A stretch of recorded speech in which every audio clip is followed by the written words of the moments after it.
Hari ini kita jumpa lagi di Inspiratif Talk di channel saya. Seperti biasa, Inspiratif Talk akan menghadirkan seorang yang punya cerita inspiratif dan terutama di bidang kewirausahaan, tentang bisnis. Teman saya ini dia punya usaha konveksi. Saya langganan di tempat dia. Misalkan ada event goes, event yang lain ya, itu saya langganan di tempat dia. Nah, siapa dia? Biar kenalan sendiri aja. Nah, Mas Wendy mungkin bisa kenalan ke kamera. Kalau ini menghadap kamera dulu nggak apa-apa ini. Oke, Assalamualaikum warahmatullahi wabarakatuh. Selamat malam. Selamat malam. Nama saya Yusuf Effendi, saya biasa dipanggil Fendi. Saya temannya Mas Danang. Saya kenal sama Mas Danang sekitar 3 tahun yang lalu. 3 tahun yang lalu di event Tour de Menure. Betul. Ya kan? Sampai hari ini. Nah, kebetulan ini saya diajak ngobrol-ngobrol sama Mas Danang. Ya, Mas Fendi ini termasuk vendor saya yang paling asik ya. Vendor yang paling asik di event-event kita. Jadi saya pengen menggali lebih jauh tentang usahanya dia, usahanya Mas Fendi ini. Nama brandnya apa? Perusahaannya? FO Jersey. Itu singkatannya Fortune. Karena itu lahirnya di bulan Oktober. Oh, itu Oktober ya? Oktober. Bisa ini berarti ya? Iya. Ulang tahun berarti ini. Fortune kan ini keberuntungan. Iya, kita cuma ngambil doa baiknya aja. Beruntung di bulan Oktober. Itu memang nggak nyerempet di di jersey sepeda, enggak. Biasanya kan kalau di jersey sepeda namanya berbau racing, ride, bike dan sebagainya sama. Ya, kapan sih mulai nih Mas Fendi ini janjinya mulai usaha ini tuh kapan sebetulnya? Saya mulai ini 2015 awal. Awalnya ini diajak temen, diskusi sama temen, gini-gini, ada usaha semacam gini. Oke, saya cari tahu informasinya soal bagaimana proses pekerjaan ini. Akhirnya kita main bareng, terus karena ada sesuatu hal, saya ambil jalan sendiri, teman saya juga ambil jalan sendiri. Akhirnya saya fokus sendiri itu mulai 2016 awal. Itu saya mulai sendiri. Ini anggap aja usaha kecelakaan, Mas. Mulai kecelakaan itu ya? Karena saya nggak tahu apa-apa. Dari namanya kain, dari namanya pola, dari namanya jahitan, desain, itu saya nggak tahu. Bahkan dulu waktu kuliah saya beli yang namanya Corel. Desain juga ya? Nggak seneng ya? Ngapain Corel, buat apa gitu? Tahu-tahu hidup saya dari Corel. Salah satunya. Terus 2016 awal saya sendiri sampai sekarang. Seperti itu. Untuk yang saya jalani sih, awalnya saya startnya dari produksi, dari berbagai macam pakaian olahraga yang dasarnya itu pakai proses sublimasi, di print terus di press ke kain putih seperti itu. Sampai itu saya acak main pakaian olahraga apapun, acak itu semua saya ambil sampai 2018. Pada akhirnya saya memutuskan di spesialisnya di jersey sepeda. Mulai tahun 2018 fokus ke jersey sepeda. Ya, mulai 2018 mulai benar-benar udahlah saya di sepeda aja.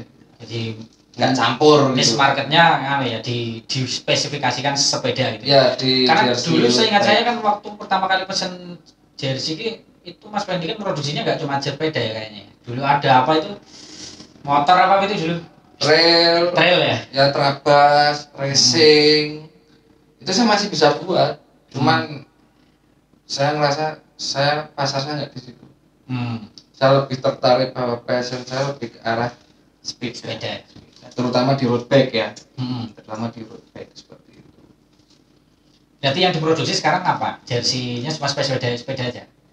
Untuk sekarang di sepeda, Sepeda. tapi tidak menutup pesanan untuk pesanan yang lain. Cuman marketingnya sepeda. Cuma Cuman kalau marketnya di sepeda. kan dulu kalau nggak salah kan ada pernah saya dikasih bonus itu ya, bukan apa ya? Bonus apa dulu pesen juga yang itu loh, polo itu loh. Oh ya. Berarti kan hasilnya bisa. Bisa.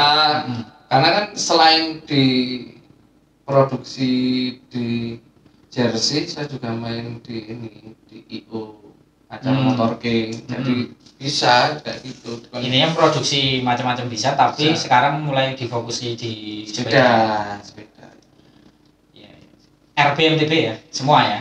Semua, tapi harapan saya di road bike. Kedepannya mau Ya, ke road bike. mau fokus di road Bedanya bike. apa? Mungkin bisa diceritakan ke teman, ke pemirsa nih. Nek apa jenenge jersey sepeda ini macamnya apa aja sih gitu? Yang terkenal aja lah maksudnya kan.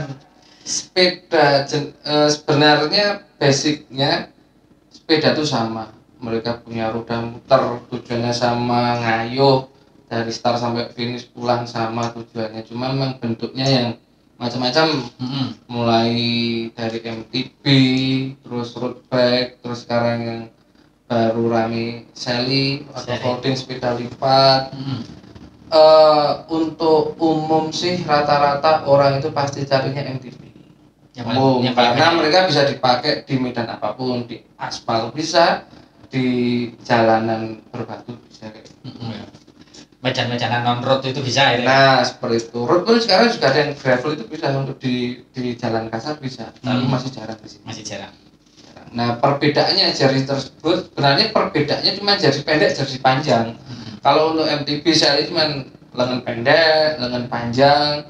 Yang jelas berbeda itu di jersey road bike. Road bike itu menurut saya perlu penanganan lebih detail, lebih khusus, lebih jahitannya gitu maksudnya. Dan mulai dari cutting pula, jahitan, material, jelas. Beda ya. Kalau untuk desain sih selera ya. Setiap customer, setiap merek jersey pasti punya karakter desain sendiri. Best sellernya apa? Best seller untuk setengah tahun terakhir saya tahu cycling cap. Malah kan ya, jadi aksesoris ya. Ya, justru kalau orang bilang pandemi COVID-19, orang jersey itu kayak gini juga pandemi juga. Artinya nggak ada masalah kalau orang yang bergerak di bidang sepeda ketika pandemi itu tidak terlalu bermasalah. Artinya efeknya ada, cuman tidak seperti kayak futsal, voli, sepak bola. Tapi kan ini justru malah orang beli sepeda kan banyak tuh ini. Gimana ngaruh nggak itu ke omset? Ngaruh ya? Makanya saya bilang itu karena pandemi ini udah setengah tahun lebih. Mulai sepeda itu naik itu mulai bulan Juni. Mulai bulan Juni dan mulai trennya menurun di akhir Oktober. Jadi nurun lagi nih. Turun jelas. Pada akhirnya yang benar-benar mau sepedaan atau latah sepeda karena temannya beli sepeda, tonggolnya beli sepeda, ya kelihatan. Akhirnya meskipun harga sepeda masih tetap tinggi, yang road bike masih tinggi, masih susah juga spare partnya. Yang sudah mulai turun yang MTB sudah mulai turun. Tapi nggak terlalu banyak, tapi sudah bisa turun aja. Seperti itu sih Mas. Karyanya berapa sih Mas Fendi sekarang? Karyawan saya dimulai dari 2 orang. Dulu operator sama saya sendiri karena saya juga butuh belajar waktu itu. 2015 itu saya 2 orang, 2016 itu 4 orang, akhirnya sampai sekarang udah 25-an lah. 25 karyawan ya? Iya 25. Itu apa? Produksi dan marketing jadi satu atau dipisah sendiri, misalnya ada tenaga sendiri yang menangani? Produk untuk marketing masih di handle sendiri. Juga oleh Mas Fendi sendiri itu maksudnya? Ya, beberapa poin masih saya pegang, terutama untuk yang langsung turun on the road di jalan itu masih saya pegang karena saya harus masuk juga nyepeda di jalan. Tapi kalau untuk masalah di sosial media dan lain-lain sudah ada yang orang, sudah ada orang seperti itu. Jangan lupa nanti follow apa FO Jersey ya, FO Jersey, IG-nya FO Jersey, Facebook-nya FO Jersey. Penjualan yang paling banyak justru malah di mana? Kan ini kan zaman digital begini, mestinya kan nggak cuma Jogja dong. Marketnya nggak cuma di sekitar sini kan, pasti ada yang mungkin ngirim-ngirim sampai kemana gitu. Saya paling jauh ngirimnya ke Amerika Latin, pernah. Amerika sampai ke mana gitu? Pernah. Beberapa kali. Cuman kendalanya adalah di ekspedisi. Cuman itu. Kita harus susah, Mas. Susahnya? Contoh waktu saya kirim ke Panama itu 3 bulan, 2 bulan, 3 bulan baru sampai. Dan di jalannya lama banget tuh. Dan itu ekspedisi yang ke luar negeri itu pasti biasanya saya 2 kali nyasar. Harusnya ke Panama, nyasar ke Meksiko. Itu jadi satu pekerjaan lagi. Itu kalau nyasar itu gimana? Bikin lagi atau dikembalikan? Padahal kontak ke sana dari gitu ya? pos nanti kontak di tracking akhirnya ketemu ya. Sampai cuman lama. Terjauh itu sih saya terjauh. Kalau market dalam tadi luar negeri Panama? Ya, salah. Meksiko gitu ya? Ya. Kalau untuk dalam negeri nasional. Dalam negeri nasional. Sama lah area Jogja aja. Begitu ya? Aneh kan? Sama rata-rata luar Jogja semua. Banyak kan marketnya luar Jogja. Jakarta, Jawa Timur. Apa lewat media sosial itu ya? Iya, sosial media. Apa Instagram? Dulu Facebook, tapi sekarang udah larinya ke Instagram. Banyak kan Instagram ya? Sekarang Instagram. Facebook itu lebih condong ke arah jual beli sepeda sama spare part. Kalau untuk masalah aparel itu lebih ke Instagram. Aparel itu artinya katakanlah seragamnya orang berolahraga dari kepala sampai kaki itu aparel. Aparel ya? Aparel. Kalau disuruh clothing, nah gitu. Kalau tapi untuk di olahraga itu lebih cenderung disebut aparel.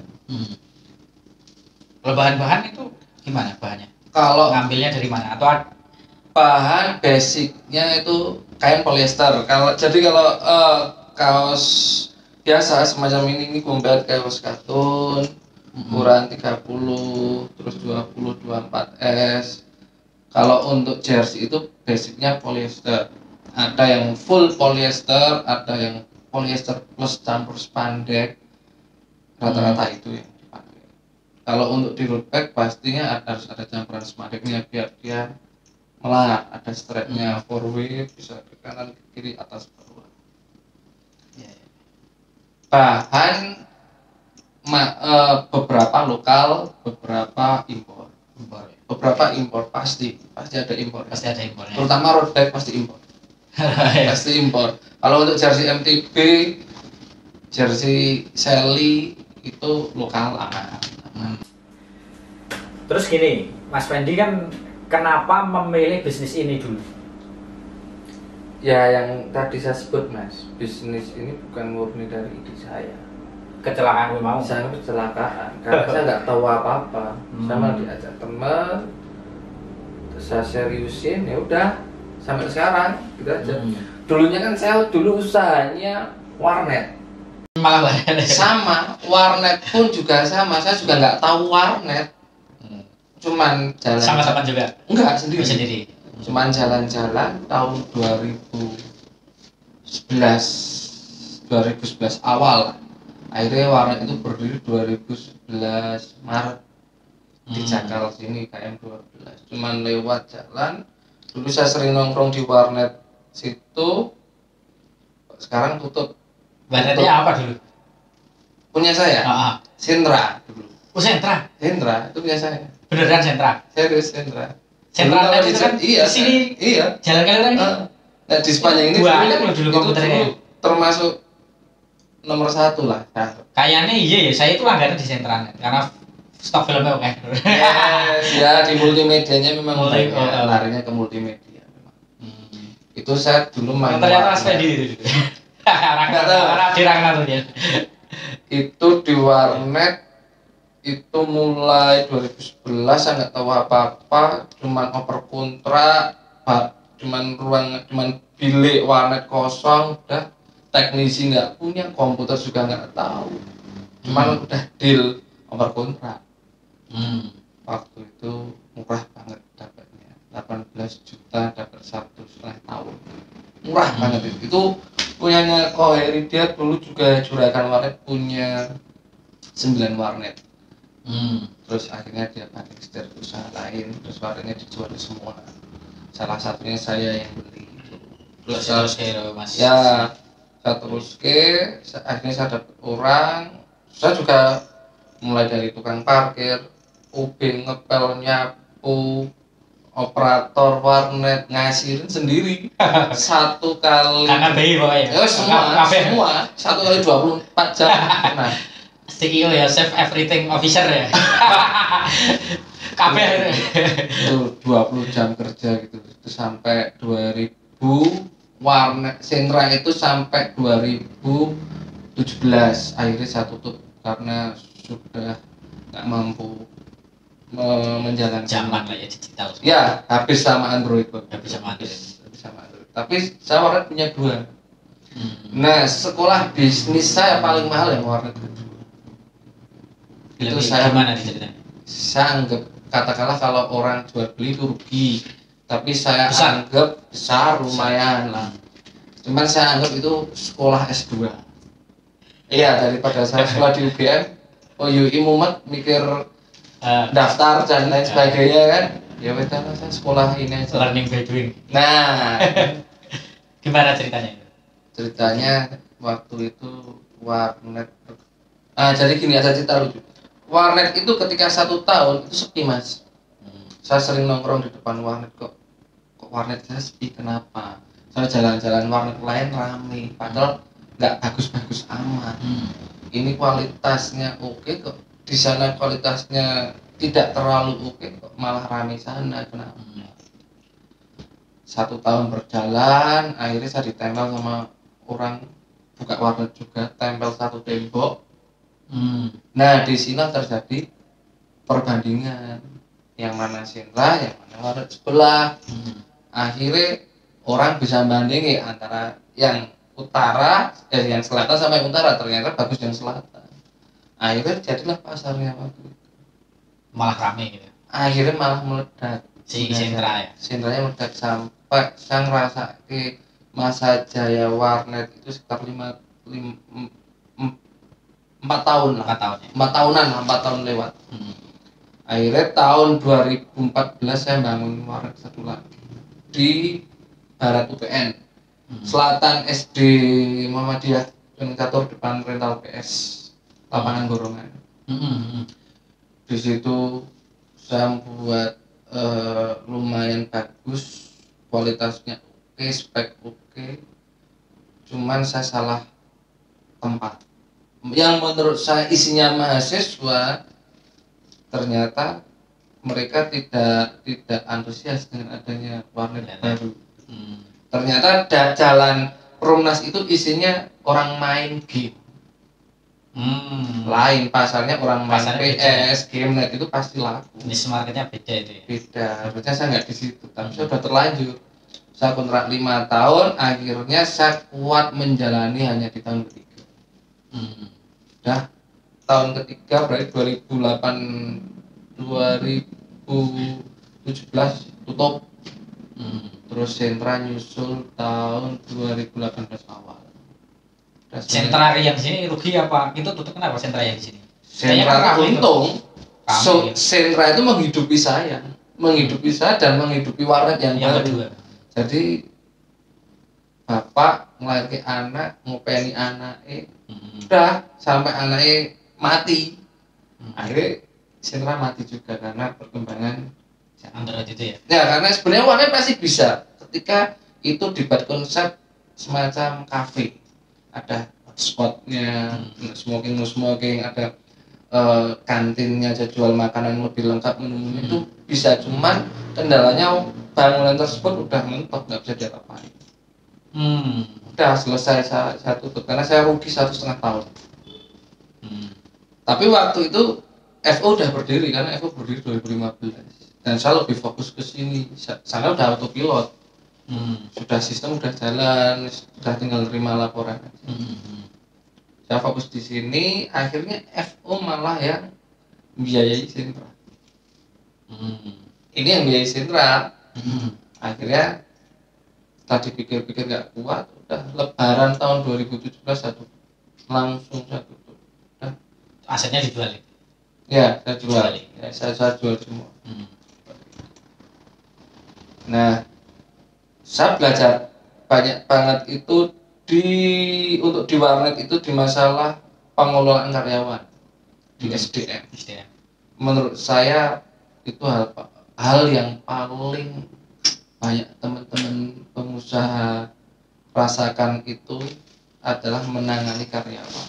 Mengelola SDM. Wes pasti itu siapapun itu mau usaha skala kecil, menengah, yang raksasa pun pasti musuhnya karyawan. Itu pasti. Itu sebenarnya tergantung bagaimana kita membawa arah karyawan itu kemana, tujuan kita kemana gitu. Mau sistemnya bagus, kalau karyawannya nggak bagus sama. Jadi antara sistem sama SDM sama orang-orang yang bekerja di dalam itu harusnya jalannya bareng. Nggak boleh yang ini cepat, yang ini lambat, harus jalan bareng. Itu baru Karyawannya harus bisa mengikuti pikirannya ownernya ya, mesti paling enggak ya. Ya, seenggaknya seperti itu. Karena gini Mas, rata-rata banyak dari kita itu budayanya masih budaya figur. Jadi gini, saya dulu punya konsep 3. Satu, budaya figur, nomor 2 itu struktural, nomor 3 kultur. Artinya gini, kalau karyawan itu masih menganut paham figur, ya artinya dia pasti tipikal penjilat. Depan baik, belakang kayak gitu, karena nggak ada pimpinannya. Kalau struktur dia cenderung kaku. Misalnya kita buat poin peraturan A sampai Z, ya udah A sampai Z itu yang dia taat, jadi lainnya nggak ada. Jadi kurang kreatif gitu ya. Ya, jadi kaku, bagus, cuman kaku. Paling bagus yang kultur. Kultur ini orang ini udah tahu bagaimana bekerja dengan baik. Jadi dia udah niat kerja, udah niat mau ngembangin tempat usaha, tempat dia bekerja, dia bertanggung jawab, dia tahu. Nah, yang kultur ini yang susah dicari. Bagus nih insight ngelola karyawannya. Ya, maka ini yang ngajarin bapak saya, Mas. Bapak ya, bapak pengusaha juga berarti. Bukan, bapak saya itu guru. Malah guru. Keluarga saya itu pendidik semua. Bapak guru, ibu guru, mbah saya guru semua. Keluarga guru, tapi Mas Fendi menyasar jadi pengusaha. Tapi bapak saya juga pengusaha. Dan saya tahu sekali pengusaha itu kayak apa, karena dulu bapak saya pernah waktu moneter tahun 97-98 rumah mau disita karena utang bank. Krisis ya? Krisis, nggak punya kemampuan. Usahanya apa? Angkutan umum, bis. Angkutan umum. Dulu itu kan kalau bis tahun 80, 90 sampai tahun 2000 pertengahan itu bisa disebut juragan. Memang DNA-nya pengusaha gitu, keluarga gitu ya. Ya. Dulu neng pengusaha gitu ya. Iya, yes. Kayak gitu. Ya saya sering tahu bagaimana mengelola karyawan, supir, naik montir dan lain sebagainya, tahu perilaku mereka. Saya tahu di depan, di belakang, saya dari kecil udah tahu karena saya bergaulnya sama supir naik. Saya waktu SMP saya lebih mending nyupir daripada sekolah. Gimana bapak ngajari soal karyawan itu? Kalau bapak keras kalau soal karyawan, maksudnya bapak kepada karyawan itu keras. Saya sih kurang sepakat. Cuman karena dulu bapak juga dari orang nggak mampu, jadi bawaannya jadi seperti itu kepada orang itu, jadi ya kayak gitulah, keras. Ya emang karakternya kayak gitu, nggak bisa diutak. Tapi cuman dari sisi kerasnya itu saya bisa ngambil banyak pelajaran. Yang jelas bapak sering ngasih beberapa teori alam teori dia belajar dari alam seperti apa. Contoh yang tadi figur, struktur, kultur. Ini kayaknya di buku nggak ada mas. Nggak ada. Textbook nggak ada. Mau cari di buku SDM, S1, S2, S3 kayaknya nggak ada. Dan ini diambil dari lapangan soalnya. Banyak kan ya? Iya, figur banyak, struktur banyak. Ya soalnya kayak gitu. Dan di sini semua ada kayak gitu. Figur ya ada, struktur ada, kultur ada. Dan harapan saya adalah bagaimana membawa orang itu ke budaya, ke kultur. Jadi bekerja dengan baik itu ya seperti itu. Saya nggak usah nerangki. Oh, cara kerja yang baik harus gini-gini, nggak usah. Ya wis gitu aja. Kamu tahu cara bekerja dengan baik, tahu Pak, ya sudah. Udah sana kerja, udah jobdesknya ini, saya nggak usah nerangin detail-detail. Nanti kamu gini kalau nggak tahu gini enggak peraturan. Jadi pada intinya gini, ketika sebuah perusahaan itu berdiri semakin banyak peraturan, artinya semakin banyak kekacauan di situ buat saya. Semakin sedikit peraturan bisa jadi di situ aman. Bisa jadi ya. Bisa jadi kulturnya jalan atau memang juga nggak jalan.